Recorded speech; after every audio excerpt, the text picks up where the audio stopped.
How are you, my friends? This is another video as a continuation of the series Basic Math Terms.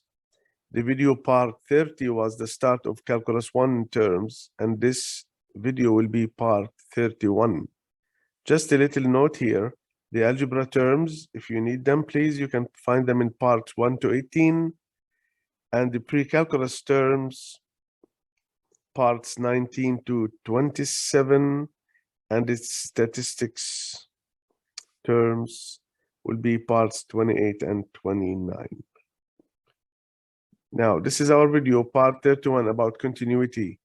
We will look at some words like mathematical modeling, transcendental functions, transcendental equations, difference quotient, slope predictor function, continuous, infinite discontinuity, jump discontinuity, removable discontinuity, and the intermediate value theorem. Mathematical modeling is an art or a process or a mechanism of describing a system by a set of variables and a set of equations. So we have here in the diagram a real world situation. So we make modeling and we go to the world of mathematics. So we investigate the whole real life problem, the applied problem, where we establish a function that captures the essence of geometrical or physical situation from natural sciences, social sciences, and engineering fields. You can see some examples in Calculus 1, lecture number 1. This is also an example on modeling. We have a cylindrical can here. This is example 1 in Calculus 1 old exams questions. You can see that part 1. See, we just divide all this cylindrical can into 3 pieces, the top, the side, and the bottom, and then we try to find a function where we have to minimize or maximize something. So this is modeling, mathematical modeling.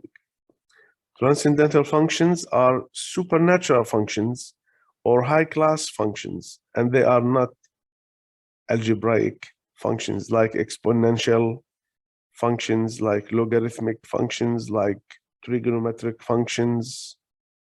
All these, we call them transcendental functions. Now, the equations, it means it include transcendental functions, the equations that include transcendental functions. So sometimes we are interested in the number of solutions. So we can take the equation f of x is equal g of x.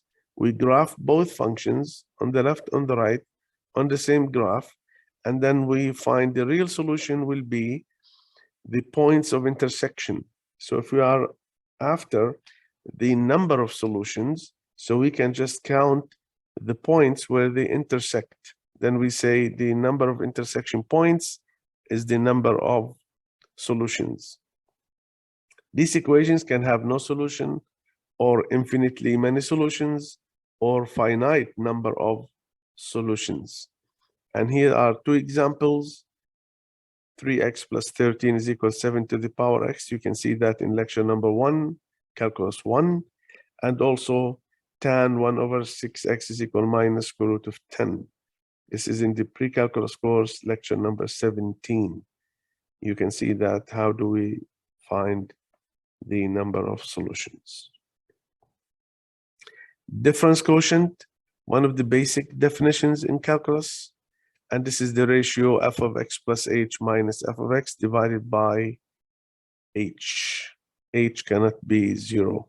So we can use this basic definition to establish the derivative definition. Slope predictor function, it's the slope function m of x equal the limit as h goes to 0 of this function, which is the difference quotient, f of x plus h minus f of x all divided by h. So there are 4 steps you can find this slope predictor function. Write the definition of m of x. This is the definition here. Substitute in m of x the given function f of x. Simplify until step 4, then find the limit as h goes to 0. So this slope predictor function, later we can see it as the derivative of the function f. Example on slope predictor function. We have seen in the lectures, find the slope predictor function of this. Y equals f of x ax squared plus bx plus c. This is a parabola quadratic function. We just go slowly here and apply the formula, put all the numbers there, expand it, simplify it, and then find the limit at the end as h goes to 0. And this is in Calculus 1 lecture number 3. So m of x will be slope predictor function 2ax plus b, and this is for the quadratic function. Now, continuous function, we say f is continuous at a, provided that the limit of f of x as x goes to a is equal f of a. Function is continuous at a point if the limit is equal to the image. So the limit of the function is equal to the image. A is the number, f of a will be the image of a.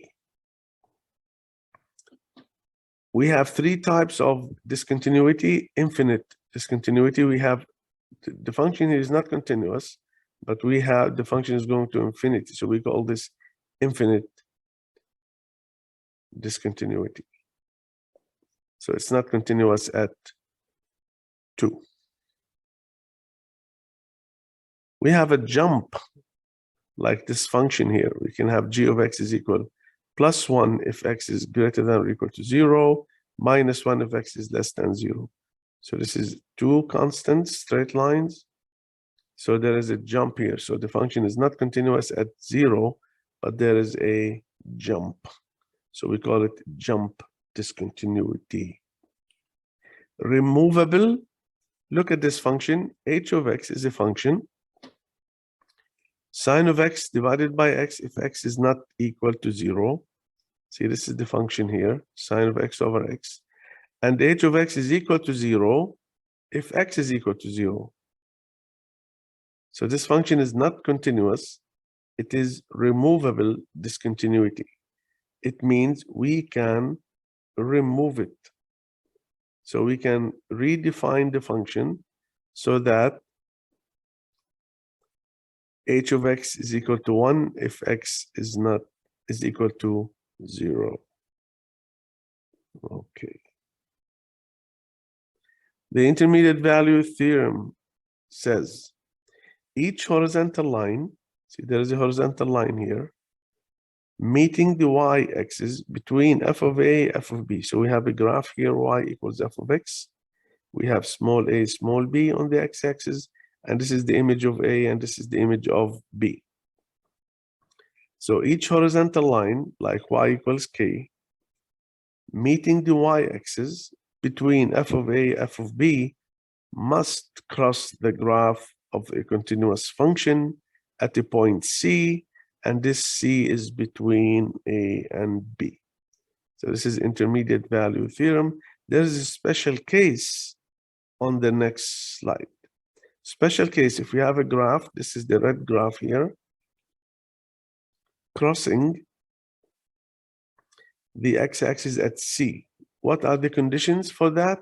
We have A and B interval, and then if the polynomial has opposite signs for the images, so P of A, this is a P of A, let's say negative, it can be positive in other cases. B, f of B is positive here. See, we're looking at the images, P of A, P of B, this on the y values. If they are opposite in sign, so 1 plus, 1 minus, then there exists at least one real zero. One real zero means the graph will cut the x-axis. So it's an x-intercept. Real zero is an x-intercept.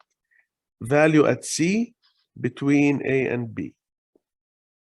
You can see more examples with the video lecture 35 from the algebra course, or the complete algebra course. Lecture number 35, you can see examples on this special case of intermediate value theorem. Thank you for watching. If you like the video, you can subscribe and share it with your friends. I hope I can see you in another video with another topic. Thank you guys for listening.